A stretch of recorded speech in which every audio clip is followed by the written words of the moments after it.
Welcome to the Returnee Report. On this show, we share the stories of African diaspora who returned to the continent. I'm your host, Akaliza Keza, and this is a message from home.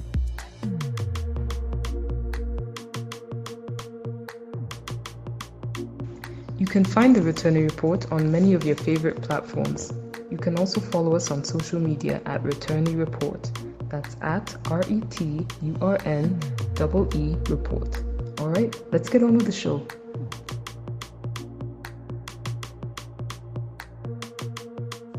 Hi everyone, hope you hadn't given up. I'm really sorry about the delay between this episode and the last. A lot of things happened that were unpredictable, like my laptop deciding to die on me. But we're back, and we have a wonderful new guest. Fiona was born in Ethiopia, the youngest of 4 children. Her family moved to Belgium when she was just 3 years old, and they lived there for 7 years.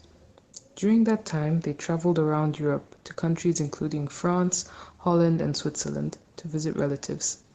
After her father chose to move back to Africa, her new home for a time was Uganda, where she stayed with her aunt while her father finished furnishing their new home in Rwanda. Once he was settled in, she joined him in Rwanda, where her and her family have lived ever since. Fiona is now the mother of 2 beautiful children. With regards to her career, Fiona is an artist, a writer, and designer. She hopes to open her own interior design business with a vision of creating art pieces and spaces that help her clients emotionally, environmentally, economically, and most importantly, spiritually. As with all the guests, I asked her 3 questions regarding African identity, which is the theme for this season. Let's hear her responses. The first question is, do you consider yourself an African? And in your opinion, what identifies a person as an African? Yes, I consider myself an African because of my roots, my heritage, and my bloodline, definitely. I believe, of course, my forefathers and my history and background is why I consider myself an African. I know there's a difference between, of course, being black, so color isn't exactly the reason. I mean, we have different skin colors all over Africa, as well as in America. You have black Americans. Doesn't initially mean you're an African. So to me, African means, your parents were brought up in Africa, you have a family based there, your whole family line from centuries has been there. So that to me is where you grow up knowing your history, about where you come from. That's when I say I am an African, because this is where my bloodline comes from. My parents were born in Africa. My grandparents were born in Africa. And I love to hear the stories that connect me to Africa, about their history, which is very important for me, and the way they brought us up in knowing the importance of being an African and identifying myself as an African and being proud as an African. I also believe being an African, in my opinion, is how you think and act. For certain cultures have different ways they act, and that is a way you identify someone in Africa, actually. In Rwanda, for example, you can tell someone's Rwandese by just the way they talk, the way they speak humbly towards their elders. They have certain sayings that they use, and the way you answer people. For example, we have a famous word that we say is karame, and this word is a way of it's a respectful way of answering to your elders when they call out your name. If someone is calling you and they say Fiona, you'll say karame. And to me, those are the small traits that remind me of Africa, that make me an African, because in your culture there are definite things that you can do there, that you can do outside in Europe or elsewhere in the world, and people wouldn't take notice or wouldn't even know the importance or the significance of these things. Whereas in Africa, this is who identifies you and where you come from. Of course, there's definitely the simpler traits, which is the music you like and the foods you eat, and the languages, of course, that you speak, because definitely, there's a way they talk. Even if you talk in English. There's definitely different accent from where you come from in Africa, and that also lets you know, oh, that person must be from Africa because, of how they speak. But I think all Africans are one to me personally. I just believe different things, small different traits from family, histories, or cultures are what identify you personally from where in Africa you come from, but not as what kind of an African you are. Okay, can you tell me a bit more about what led you to finally return to Africa? So, yeah, the decision to return to Africa was my father's decision because of his work. My father used to work in the OAU and he used to travel a lot. I was born in Addis Ababa and I grew up in various countries. I traveled a lot. And so my whole childhood was brought up in different European countries.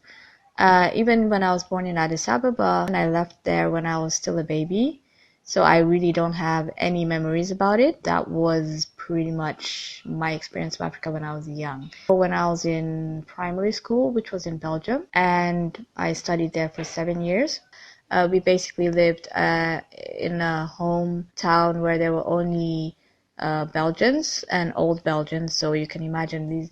I had no one to talk about, oh, back at home in Africa, this is what it's like, and where you from, and swap stories with someone. So yeah, I think even in class, the other African kids, you don't really tend to bring it up because then it makes you outsiders to the rest of the groups. So deciding to live here, of course, came with the family. We came back after the genocide to live here with my dad, and we settled down because I was still young, so I still had to go to high school. And then after that, we continued to live here for a while and it became home. I mean, it took us, and especially me, a really, really long time. It's because, as I said, I didn't have any iota of how to speak a single word. And Kinyarwanda is kind of a really difficult language, complex language. So in order for me to feel at home, I really wanted to get to know the language and the people and the culture. It's such a beautiful, rich culture. And I didn't feel at home elsewhere because, like I said, in my high school in Belgium, there was really no one I had any connection to except for my family, my sisters and brothers. And I mean, that made me feel like I was boxed in somewhere. I couldn't really be myself apart from home. So when I'd go out, I would still feel isolated. So I really didn't like living abroad. For me, I felt like Belgium was somewhere I was kind of like trespassing or something. So I loved Rwanda because I felt, even if it was hard for me to come back to Rwanda, because here, especially, I think they were themselves not used to having Rwandese not speaking Kinyarwanda. It was just not heard of. So it made it very difficult for me to try and fit in here in the beginning. People would always comment on how I'd speak Kinyarwanda and ask me questions of where do you come from? And I think the hardest part for me would have been the small comments of how can you be Rwandese and not speak Kinyarwanda? That really made me question why wouldn't my parents, teach us this language? And I used to get very upset about it. And then later on, I think, of course, when you get used to it and understand both sides of the stories, because Rwandese are very, very, very proud people. And so for them to see someone not speaking their own language to them is like, I think they think you're trying to be false, or maybe because here in Rwanda, when you are in Rwanda, if you're Rwandese, it's an absolute must that you teach your children the culture. It's the number one, I think, way of showing respect to your family. And so they didn't understand how we did not speak the language. I did get teased a lot, and I did get, beaten in school in my Kinyarwanda classes here because I couldn't speak properly, and it was very hard for me to get to switch. So I had a hard time in my primary school. I think I'll never forget my teacher having to put me in front of the class and make me repeat things several times in front of my classmates, and it was really embarrassing, and I used to actually hate going to class sometimes. And it's not fun at all to be singled out, for something that you have no control over. And I think these kids didn't understand it either at that. I mean, they're also just children, as you think of it now. But then it was still very painful for me to be like, I am Rwandese, and I'm trying to tell them I am Rwandese, but they're just laughing at you like, how can you not speak Rwandan, Kinyarwanda, if you are Rwandese, and making you feel unwelcome. And so that used to hurt my feelings a lot. I think in that sense, I was both wanting to force myself to live here because I wanted to be part of it so much that I was determined to want to learn the language and the culture as well and be accepted. But at the same time, I also felt like I was very frustrated because it took me so long. And then I think as more years passed and I passed on my high school and I went back to Uganda for finishing my studies, I think that is when I realized how much I love Rwanda, because when I went to Uganda and people were speaking plain English and, I didn't have any struggles and people were not asking me a million questions about why, where I come from, how did I not know my culture and what to do, I actually still missed home.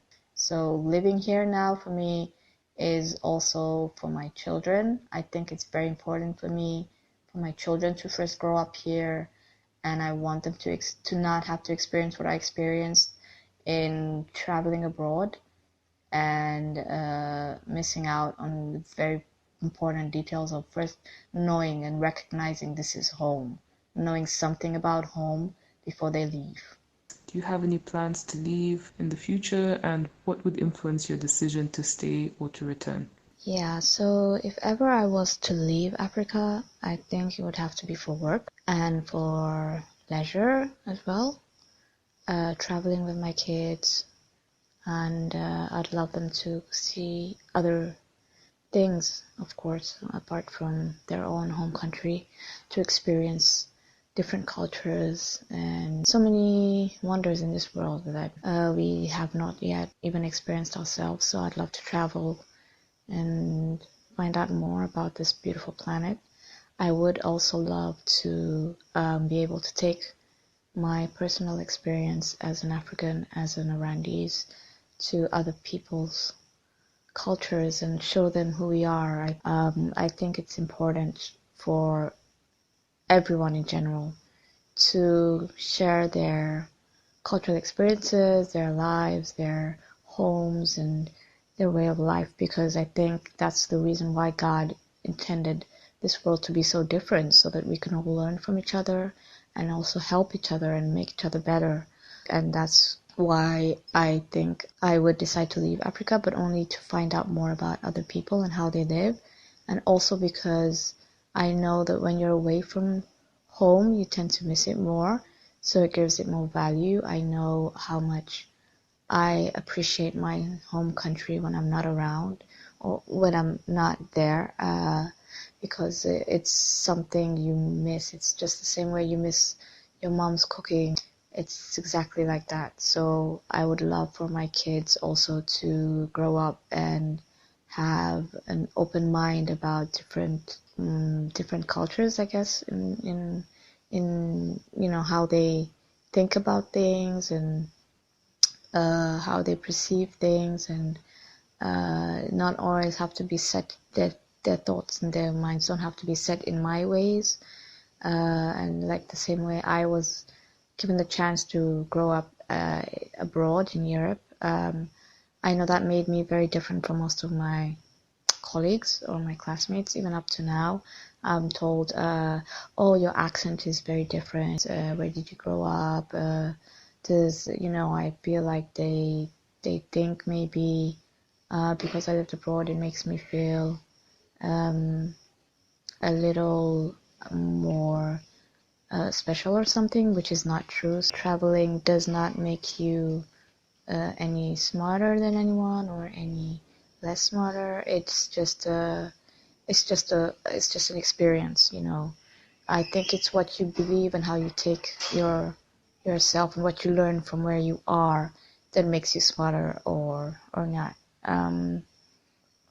I think also there are benefits of traveling out of Africa. A lot of things happen in Africa that are major turn of events because of people who come from abroad, who have studied abroad, who come home and bring these amazing ideas. And that's only because they've seen them where they've grown up. And I don't think that's a bad thing.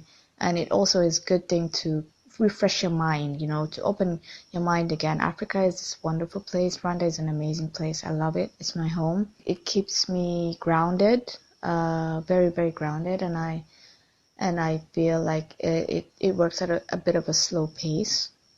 So when I'm trying to give in my input in something, I feel sometimes maybe I'm way too ahead and people do not understand my point of view because of my way of thinking, or they think they think, no, Rwandans won't understand what you're saying, or I don't think Rwandans will do this, they tend to stay in their minds the same as they were before. And I think that's important for us to learn to bring that openness here in our own culture, because it's important. The world changes, we need to change with it, while keeping the same respect about our traditions as well as our past.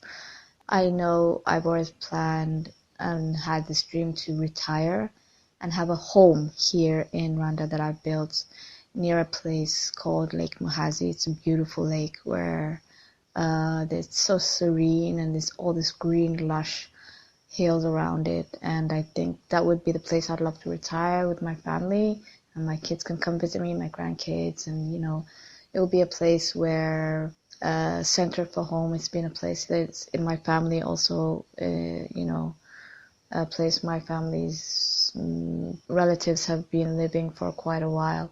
So I think it makes it even a stronger place and a stronger bond for me to retire near there, and I'd love to keep it in the family.